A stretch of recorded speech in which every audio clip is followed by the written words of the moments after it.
അതുകൊണ്ട് നിസ്കാരം ഉണ്ടാവണം. തിരക്കിന്റെ കാര്യം പറഞ്ഞുകൊണ്ട് നമ്മൾ മാറി നിൽക്കരുത്. എന്റെ പ്രിയപ്പെട്ട യുവാക്കളെ, നിങ്ങൾക്ക് വേണ്ടി ഞാൻ ടിപ്പു സുൽത്താന്റെ കഥ പറയുകയാണ്. ഷഹീദേ മില്ലത്തായ ടിപ്പു സുൽത്താന്റെ കഥ. ഖദ്ദസല്ലാഹു സിർറഹുൽ അസീസ്. കോഴിക്കോട് ജിഫ്രി കുടുംബത്തിലെ ഉന്നതനായ ഒരു സയ്യിദിന്റെ കീഴിൽ, ആധ്യാത്മിക ശിഷ്യത്വത്തിന്റെ കീഴിൽ, ഹക്കായ ത്വരീഖത്തിന്റെ ഉന്നതമായ ശ്രേണിയിലൂടെ സഞ്ചരിച്ച ഉന്നതനായ സൂഫിയായ മനുഷ്യനായിരുന്നു ഷഹീദേ മില്ലത്ത് ടിപ്പു സുൽത്താൻ ഖദ്ദസല്ലാഹു സിർറഹുൽ അസീസ്. ചരിത്രത്തിൽ പലപ്പോഴും നമ്മൾ അങ്ങനെ അദ്ദേഹത്തെ വായിച്ചിട്ടില്ല. ടിപ്പു സുൽത്താനെ സംബന്ധിച്ച് ഒരു പ്രസിദ്ധമായ കഥയുണ്ട്. മൈസൂരിലെ ശ്രീരംഗപട്ടണത്തെ ഇന്നും തലയുയർത്തി നിൽക്കുന്ന ഒരു പള്ളിയുണ്ട്. ആ പള്ളിയുടെ പേര് മസ്ജിദുൽ ഫതഹ് എന്നാണ്. ആ മസ്ജിദുൽ ഫതഹിന്റെ ഉദ്ഘാടനം നടക്കാൻ പോവുകയാണ്. നാടിന്റെ നാനാഭാഗത്ത് നിന്ന് ആയിരക്കണക്കിന് പൗരപ്രമാണിമാരെ ക്ഷണിച്ചു വരുത്തിയിട്ടുണ്ട്. പണ്ഡിതന്മാരുണ്ട്, പൗരപ്രമാണികളുണ്ട്, രാഷ്ട്രീയ തമ്പുരാക്കന്മാരുണ്ട്. എല്ലാവരും ഒരുമിച്ചുകൂടിയ ഒരു വലിയ സരസാൻ പള്ളിയുടെ ഉദ്ഘാടനം നടക്കാൻ പോവുകയാണ്. ഉദ്ഘാടനത്തിന്റെ മുഹൂർത്തമായി. ആരാണ് ഉദ്ഘാടനം ചെയ്യേണ്ടത് എന്ന് മാത്രം ആർക്കും അറിയില്ല. എല്ലാവരും ചടങ്ങിലേക്ക് ക്ഷണിക്കപ്പെട്ടുകൊണ്ടുവന്നതാണ്. എല്ലാവരും ചടങ്ങിലെ വിശിഷ്ടാതിഥികളാണ്. പക്ഷെ ആരാണ് ഉദ്ഘാടനം അത് മാത്രം പറഞ്ഞിട്ടില്ല. ആ മനോഹരമായ മുഹൂർത്തത്തിലേക്ക്, അരുണോദയത്തിന്റെ ശോഭയിലേക്ക് മനോഹരമായ വേഷഭൂഷാദികൾ ധരിച്ചുകൊണ്ട് ഷഹീദേ മില്ലത്ത് വന്നിറങ്ങുകയാണ്. ആയിരക്കണക്കിന് തടിച്ചുകൂടിയ പണ്ഡിതന്മാരോട്, പൗരപ്രമുഖരോട് ടിപ്പു സുൽത്താൻ റഹ്മഹുല്ലാ ചോദിക്കുകയാണ്, ഞാൻ വിളിച്ചതനുസരിച്ച് എന്റെ ക്ഷണം സ്വീകരിച്ചുകൊണ്ട് നാടിന്റെ നാനാഭാഗങ്ങളിൽ നിന്ന് കഷ്ടപ്പാടുകൾ ഏറെ സഹിച്ച് നിങ്ങളെല്ലാം ഇവിടെ എത്തി എന്നുള്ളത് സന്തോഷകരമായ കാര്യമാണ്. നന്ദിയുണ്ടെനിക്കതിൽ. ആരാണ് ഈ പള്ളിയുടെ ഉദ്ഘാടനം നിർവഹിക്കേണ്ടത്? ആരുടെ ശബ്ദമാണ് ആദ്യമായി മുഴങ്ങേണ്ടത്? ആരുടെ പാദങ്ങളാണ് മിഹ്റാബിൽ ആദ്യമായി പതിയേണ്ടത്? അതുമാത്രം ഇതുവരെ ഞാൻ പറഞ്ഞിട്ടില്ല. ഇത്ര നേരം സസ്പെൻസായി കിടന്ന ആ കാര്യം ഈ നേരത്ത് ഞാൻ വെളിപ്പെടുത്താൻ പോവുകയാണ്. പ്രായപൂർത്തിയായത് മുതൽ ഇന്നോളമുള്ള ജീവിതത്തിൽ എല്ലാ സമയവും മദായി ജമാഅത്തായിട്ട് നിസ്കരിച്ചിട്ടുണ്ട് എന്ന് ഉറപ്പ് പറയാൻ കഴിയുന്ന ഏതൊരാൾക്കും മുന്നോട്ട് വന്നുകൊണ്ട് എന്റെ പള്ളിയുടെ ഉദ്ഘാടനം നിർവഹിക്കാൻ കഴിയുന്നതാണ്. ഷഹീദേ മില്ലത്തിന്റെ ചോദ്യമാണ്. ഒരു വേലിയിറക്കം പോലെ പൗരപ്രമാണിമാരായ ആളുകൾ പിന്നോട്ടെന്ന് മാറി നിൽക്കുകയാണ്. ആർക്കും ധൈര്യം വരുന്നില്ല. പ്രായപൂർത്തിയായത് മുതൽ, നിസ്കാരം നിർബന്ധമായത് മുതൽ എല്ലാ വക്തും അതായിട്ട് മാത്രമേ നിർവഹിച്ചിട്ടുള്ളൂ. എല്ലാം ജമാഅത്തായിട്ട് മാത്രമേ നിർവഹിക്കപ്പെട്ടിട്ടുള്ളൂ. ഇത് പറയാൻ ധൈര്യമുള്ള ഒരാളുമില്ല. വേലിയിറക്കം സംഭവിച്ചതുപോലെ എല്ലാവരും അങ്ങ് പിന്നോട്ട് മായുകയാണ്. മുന്നോട്ട് വന്നിരുന്ന ആരെയും കാണുന്നില്ല. അവസാനം വേദന നിറഞ്ഞ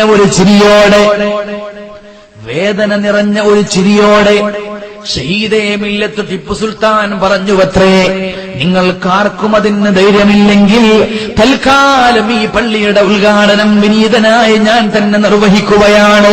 എന്തുകൊണ്ടെന്നാൽ എന്റെ 7-ാം വയസ്സ് മുതൽ എന്റെ പിതാവ് എന്നെ നിസ്കാരം പഠിപ്പിച്ചു. മഹാനായ ഹൈദരലി അദ്ദേഹം എന്നെ നിസ്കാരം പഠിപ്പിച്ചു, നിസ്കാരം ശീലിപ്പിച്ചു. 7-ാം വയസ്സ് തൊട്ട് കൃത്യമായിട്ട് നിസ്കരിച്ചു വരുന്ന ഒരാളാണ് ഞാൻ. പ്രായപൂർത്തിയായത് മുതൽ എല്ലാ വക്തും അതായിട്ട് ജമാഅത്തായിട്ട് നിസ്കരിച്ചു എന്ന് ഉറപ്പ് പറയാൻ അള്ളാഹുവിന്റെ മഹനായ ഫള് കൊണ്ട് ഇന്ന് എനിക്ക് സാധിക്കുന്നതാണ്. അതുകൊണ്ട് നിങ്ങൾക്കാർക്കും അത് പറയാൻ ധൈര്യമില്ലെങ്കിൽ വിനീതനായ സാധുവായ ഞാൻ തന്നെയാണ് ഈ പള്ളിയുടെ ഉദ്ഘാടനം നിർവഹിക്കുന്നത്. എന്റെ ശബ്ദമാണ് ഈ പള്ളിയിൽ ആദ്യമായി മുഴങ്ങുന്നത് എന്ന് പറഞ്ഞു ഷഹീദേ മില്ലത്ത്. എന്റെ ചെറുപ്പക്കാരെ, ആലോചിച്ചു നോക്കണം, ഇതെത്ര വലിയ സംഭവമാണ്. ജീവിതത്തിൽ ഒരിക്കലും നിസ്കാരം ഖളാആയി പോയിട്ടില്ല, ഒറ്റക്ക് നിസ്കരിച്ചിട്ടുമില്ല എന്ന് പറയാൻ സാധിച്ചു മഹാനായ ടിപ്പു സുൽത്താൻ റഹിമഹുല്ലാ മഹാനവർകൾക്ക്. നമുക്കതിന് സാധിക്കുന്നുണ്ടോ? ടിപ്പു സുൽത്താൻ എന്ന് പറഞ്ഞ ആരാ? ഏതെങ്കിലും ഒരു കുഗ്രാമത്തില് ചെറിയൊരു നിസ്കാരപ്പള്ളിയുടെ സമീപത്ത് വീട് വെച്ച് ആ നിസ്കാരപ്പള്ളിയിലെ ഇമാമത്തും വാങ്കും മാത്രം ഏറ്റെടുത്തുകൊണ്ട് ജീവിച്ച സാധുവായ ഒരു മുസ്ലിയാരാണെങ്കിൽ നമുക്ക് അത്ഭുതപ്പെടാനില്ല. അയാൾ വേറെവിടെയും പോയിട്ടില്ല. അയാൾ 5 വക്തോടെ അങ്ങനെ നിസ്കരിച്ചു കൂടിയതായിരുന്നു പറയാം. പക്ഷേ ഷഹീദേ മില്ലത്തിന്റെ അവസ്ഥ എന്താണ് സഹോദരങ്ങളെ? ലോകം മുഴുവനും ഇന്നും അഭിമാനിക്കുന്ന ഭാരതത്തിന്റെ ധീരപുത്രനാണ് ഷഹീദേ മില്ലത്ത് ടിപ്പു സുൽത്താൻ. ഇന്ത്യയുടെ മുൻ രാഷ്ട്രപതിയായ ഡോക്ടർ APJ അബ്ദുൽ കലാമിന്റെ വിങ്സ് ഓഫ് ഫയറിൽ അദ്ദേഹം പറയുന്ന ഒരു സംഭവമുണ്ട്. നാസായിലേക്ക് അദ്ദേഹം അതിഥിയായിട്ട് ഒരു പഠനത്തിന് വേണ്ടി ചെല്ലുമ്പോ അമേരിക്കയുടെ ശാസ്ത്ര പര്യവേഷണങ്ങളുടെ ലോക തലസ്ഥാനമായ നാസായുടെ കാര്യാലയത്തിലേക്ക് ഡോക്ടർ APJ അബ്ദുൽ കലാം എന്ന ഇന്ത്യയുടെ പ്രധാനപ്പെട്ട ശാസ്ത്രജ്ഞൻ കടന്നു ചെല്ലുമ്പോ അവിടുത്തെ ഉദ്യോഗസ്ഥന്മാർ കാര്യാലയത്തിന്റെ കണ്ണായ ഭാഗത്തുള്ള ഒരു വലിയ പടം അദ്ദേഹത്തിന് കാണിച്ചു കൊടുത്തു എന്നാണ്. അത് ഇന്ത്യക്കാരന്റെ പടമാണെന്ന് പറഞ്ഞുവത്രേ. അബ്ദുൽ കലാം നോക്കുമ്പോൾ ആരെയാണ് കാണുന്നത്? മഹാനായ ടിപ്പു സുൽത്താന്റെ പടമാണ്. ഒരുപാട് ആകാശത്തേക്ക് കുതിച്ചുയർന്നു പോകുന്ന റോക്കറ്റുകളെ നോക്കിയിട്ട് നെഞ്ചു വിരിച്ചുകൊണ്ട് അഭിമാനത്തിന്റെ സ്വരത്തിൽ നിൽക്കുന്ന മഹാനായ ടിപ്പു സുൽത്താന്റെ പടമാണ്.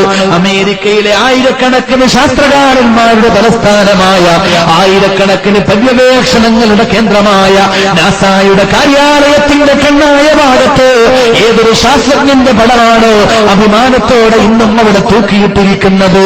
ആ പടത്തിന്റെ ഉടമയാണ് ഷഹീദേ മില്ലത്ത് ടിപ്പു സുൽത്താൻ. എന്റെ പ്രിയപ്പെട്ട സഹോദരങ്ങളെ, മലബാറിന്റെ മണ്ണിൽ മാത്രമല്ല, ഇന്ത്യയുടെ പ്രത്യേകിച്ച് ദക്ഷിണേന്ത്യയുടെ നാനാഭാഗങ്ങളിൽ ഓരോ ദിവസവും എന്ന പോലെ ആയിരക്കണക്കിന് പോരാട്ടത്തിന്റെ വീതിയിലൂടെ നിരന്തരമായി സഞ്ചരിച്ച ഭാരതം ലോകത്തിന് നൽകിയ ഏറ്റവും ധീരനായ പുത്രങ്ങളായിരുന്നു ഷഹീദേ മില്ലത്ത്. യുദ്ധങ്ങളുടെ തിരക്കിൽ, ഭരണസാന്നിധ്യത്തിന്റെ തിരക്കിൽ, വൈദേശിക ശക്തികൾക്കെതിരെയുള്ള പോരാട്ടത്തിന്റെ തിരക്കിനിടയിലും ഷഹീദേ മില്ലത്തിന് നഷ്ടമായിട്ടില്ല. ഒരു വക്ത് പോലും നിസ്കാരം നഷ്ടമായില്ല. If there is a will, there is a way എന്നാണ് പറയുക. മനസ്സിൽ ഒരു പ്രതിജ്ഞയുണ്ടെങ്കിൽ അത് അള്ളാഹു നടത്തിത്തരുമെന്നാണ് പറയുന്നത്. മഹാനായ ടിപ്പു സുൽത്താൻ റഹിമഹുല്ല, അദ്ദേഹത്തിന് എത്ര തിരക്കുണ്ടെങ്കിലും അങ്ങനെ ഒരു പ്രതിജ്ഞ ഉണ്ടായിരുന്നു. അതുകൊണ്ട് അദ്ദേഹത്തിന് സാധിച്ചു. നമുക്കിന്ന് തിരക്ക് എന്ന് പറയാനുള്ള തിരക്കേ ഉള്ളൂ, ഒരു തിരക്കില്ല. നിസ്കാരം മുടക്കാനുള്ള തിരക്കേ ഉള്ളൂ. അതുകൊണ്ട് എന്റെ സഹോദരങ്ങളെ, എന്തെങ്കിലുമൊക്കെ കാരണം കണ്ടെത്തിയിട്ട് നിസ്കാരത്തിൽ നിന്ന് മാറി നിൽക്കുന്നതല്ല. രാത്രിയാകുമ്പോ ഇരുട്ടിന്റെ പേര് പറഞ്ഞുകൊണ്ട്, പകല് വരുമ്പോ വെയിലിനെ പഠിച്ചുകൊണ്ട് നിസ്കാരം മുടക്കുക. ജോലിയാകുമ്പോ ജോലിയുടെ തിരക്ക്, ജോലി കഴിഞ്ഞ് വരുമ്പോ ക്ഷീണത്തിന്റെ തിരക്ക്. എപ്പോഴുണ്ടാവും ഓരോ കാരണങ്ങൾ. ജോലിയിരിക്കുമ്പോ ജോലിയുടെ കാരണം, ജോലി കഴിഞ്ഞാൽ പിന്നെ ക്ഷീണത്തിന്റെ കാരണം, രാത്രിയാകുമ്പോ ഒരു കാരണം, പകല് വേറെ കാരണം, തണുപ്പത്തൊരു കാരണം, ചൂടത്ത് വേറെ കാരണം. കാരണങ്ങൾ എപ്പോഴും ഉണ്ടാവും. പക്ഷേ ബുദ്ധിയുള്ള ആളുകൾ, നാളെയുടെ വിചാരണയെ സംബന്ധിച്ച് ബോധമുള്ള ആളുകൾക്ക് ഒരു വക്ത് പോലും നിസ്കാരം മുടക്കാൻ സാധ്യമല്ല. സഹോദരങ്ങളെ, അള്ളാഹു നമ്മയെല്ലാം അതിനെ അനുഗ്രഹിക്കുമാറാവട്ടെ. ചിന്തിക്കേണ്ട വിഷയമാണ്.